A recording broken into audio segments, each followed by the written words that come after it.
Alam mo, ako din, bilang ako isang ina, ayaw ko nga sana talagang mabroken kami ng pamilya.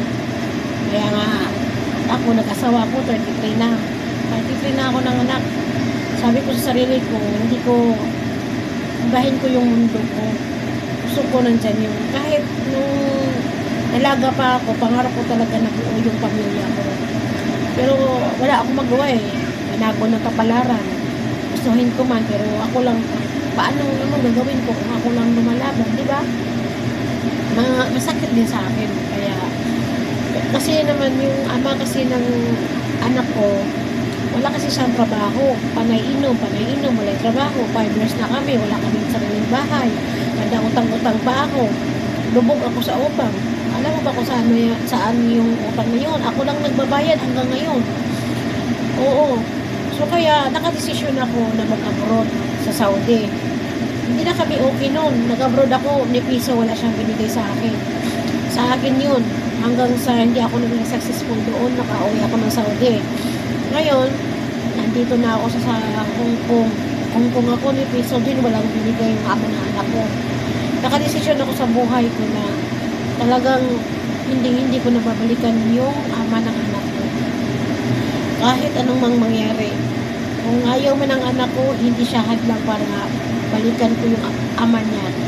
Dahil nabubuhay tayo, hindi para sa kasi ayaw ko magpakamartir, ayaw ko matulad sa nanay ko na nagtitiis siya para sa amin. Ayaw ko nung ganun. Namatay yung nanay ko dahil sa consumption ng tatay ko. Ayaw ko nang ganun. Kaya alam kong nasasaktan yung anak ko nung sinabi ko sa kanya na walay na kami ng tatay mo, hindi na ako babalik dyan. Alam ko nasasaktan siya kasi iyak siya nung nalaman niya. Pero wala akong magawa eh. Tao lang tayo. Mahirap laban ng tao, hindi ka naman dinaglaban, di ba? Aanhin mo yun. Tsaka hindi mo na talaga siya balikan kasi may ano na dahilan. Kaya kaya na tayo.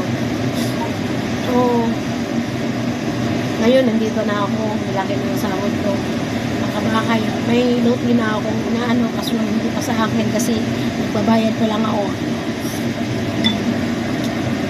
Oo, unti-untiin ko yan para, kasi 40 na ako ngayon, kaya balang araw makakaipon ako na makapugod na ng Pilipinas. Yun na lang ang gagawin ko talaga. And good.